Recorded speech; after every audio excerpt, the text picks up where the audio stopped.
Hello, everybody. Gage says it's empty. Let's go see what's in the fridge today.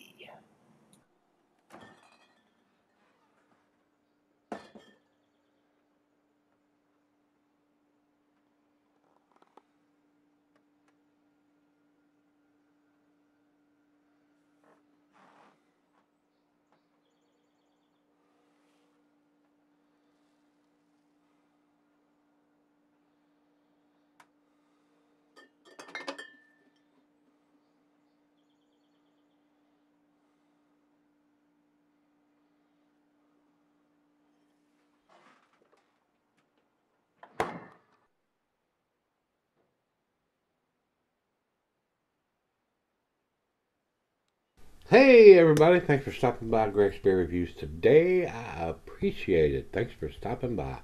Uh, Today's beer, we're going to do a re-review. This is Evil Twin Brewing's I Love You With My Stout. And this was sent to me by my brother Rico. And this must be out of his cellar. Because he writes the notes, he says 12% Imperial Stout. Says 176 semicolon 14 along with the timestamp on the neck of the bottle. And he says, I believe this means it was bottled on the 176th day of 2014, which is 6/25/14. Purchased a 4-pack of this back in 2014. He says, I last reviewed this back in 2015. So I don't know if I reviewed a 2014 back then or a 2015, guys. I don't know. But he pulled this out and sent it to me. I'm going to, well, we'll do it again. It's been a few years since I've done it. Kind of wish I would review a fresher version, but it is what it is. He jerked it out and sent it to me, so we're going to re-review this since it's been 3 years since I've done it. But like I said, I don't remember what year or version I did. I didn't go back and look, guys. I don't know. I didn't bring it up. I don't know what I gave it, whatever. So with that being said, we're going to get on with this one. Final beer of the evening for me here, guys. Let's see here. I did tell you it was 12%. Let me run over here to Untap. They have it at 12, but no IBUs. Commercial description from those guys says, when I copied the famous Even More Jeebus, I had to ask myself as an artist, why am I doing this? I didn't honestly know. It was an instinct about beer as pure form. In a sense, this stout is like a metaphor for freedom, the sum of all the beauty that surrounds me and my perfect contemporary existence.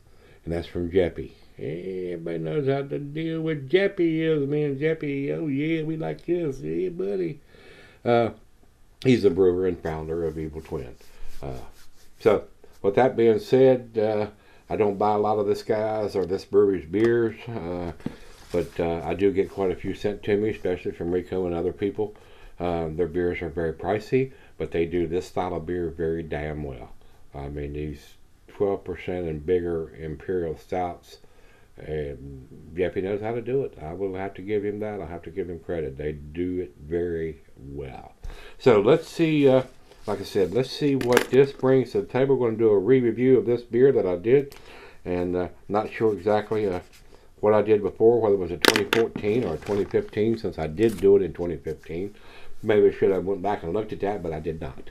So, and he's got a little yellow sticker saying 6/25/14 right above the timestamp, and looks like he paid $3.75, and that's an awesome deal for a 12% Imperial Stout. Uh, that's a damn good price for that. So, I can't buy the 12% beer here for that. If I went to the beer store and looked for this beer, it's probably going to be a fresher bottle if they had it. I'm probably looking at $6 or $7 for one of these bottles, so basically half price. So let's see what this brings to the table. We've done the ABV, we don't have the IBUs, we've done a commercial description, and we're pretty sure it's a 2014 edition. So it's time. Let's do it. Let's get the cap off of this thing. Nice hiss, a little bit of smoke. Into the glass we go. And while I'm pouring this, guys, I'm going to go down the center on this big beer. Food pairings: cheese, buttery, brie, good, Havarti Swiss, general chocolate, digestive. Meat is beef, smoked meat, game, and grilled meat. Glassware to pint, Becker, non tumbler, snifter, oversized wine glass. and it says you can cellar for a long period of time. I got my favorite tulip glass again today, guys. I love this glass. My favorite glass. I use it 99% of the times, unless I'm drinking a wheat beer or a lager or something like that. About a quarter finger of head on that pour over into the light. Pitch black, guys. I'm not getting any at all. And like I said, I didn't go back and look at the review. I don't know what I gave this beer. So we're going to do this off the cuff. Let's get it to the nose, see what we got. Well, I'm getting some roasted malt. Maybe a slight hint of some alcohol in there. Not getting any chocolate. To be honest with you guys, it smells a little stale. I'm very surprised. I'm a little disappointed, to be honest about it. It doesn't have the nose that I was expecting on this beer. Well, let's give it a taste and see what we got. Cheers, everybody. Cheers, Rico.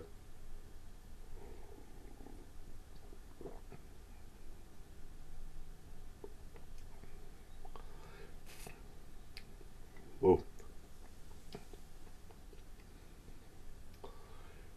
A little phenolic acid or something going on. It's not diacetyl, it's not butterscotch or anything, but I don't think this beer cellared very well.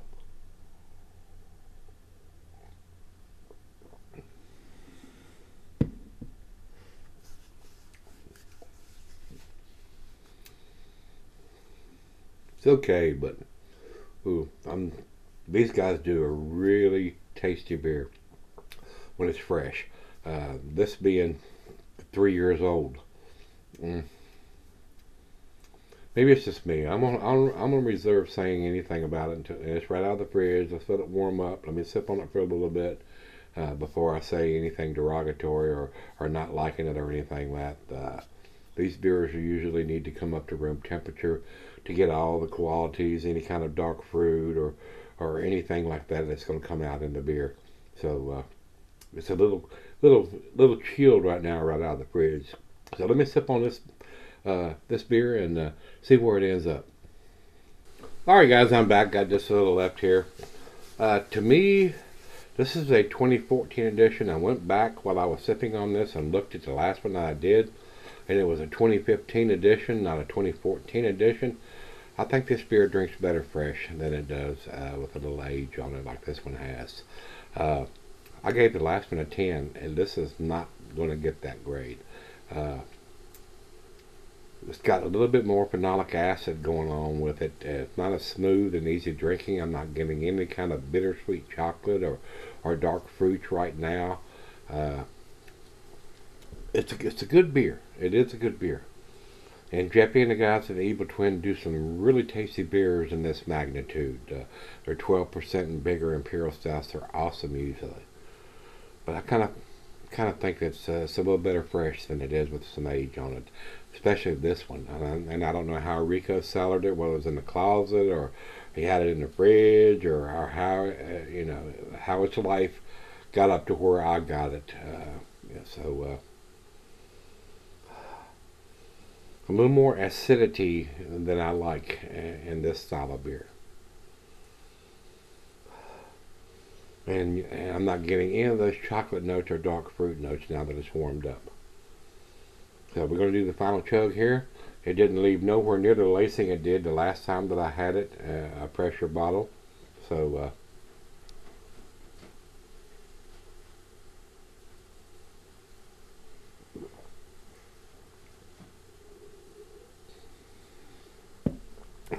well, I thought I got it all.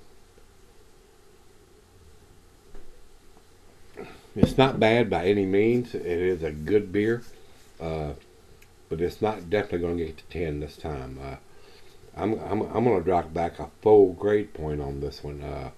B plus is where I'm going to put this. In my honest, humble opinion, this beer did not cellar well. And I don't know what the difference between 2014 and 2015 is, or was, or whatever, but the 2015 blew my socks off and my hair back. I gave it a 10. B plus on this one, guys. That's where I'm going to put this. And I'm going to give it the benefit of the doubt because they do have a date code on it. It doesn't have a date, but it has a code that you can probably decipher and see when it was done. A Julian code, if you will, on this old of a beer. So B plus is where I'm going to give it 89. That's where I'm going to put this one. We're going to run over to Beer Advocate. Beer Advocate says 4.16. That's in their B minus range, the bottom end of their B minus range. B minus. That's in their A minus range. 4.16. Not B. A minus range. Over to Untapped. Untapped has it at 3.98. That's where I'm putting it. That is in the upper end of the B plus range. Had a little more acidity to it than I remember the first one that I did having. So, and it didn't leave hardly any lacing on the glass like it did the first time I had it. So, in my humble opinion, I don't think it's cellared that well. So, like I said, I don't know what kind of temperature this beer's been exposed to, whether it was in a closet or set out and got real warm and real cold or whatever. I don't know what the history of the beer is, but from what I'm tasting here compared to what I had the first time, it's not something that I would probably want to cellar. So if you have a 2014 edition, you may want to drink it. I don't think this beer cellared very well. So B plus for me, guys, and it's also a B plus from Untapped. Great Beer's giving it a little bit better numbers, but I think it would have probably got a better number from me, being a little fresher than a 2014. And usually these beers cellar very well. I don't know what's happened to this beer. So with that being said, if you've had this one from Evil Twin, I love you with my Stout. This is the 2014 edition, reviewed in 2018. So if you've had it, let me know what you think. Until we meet again, let's go see what's in the fridge.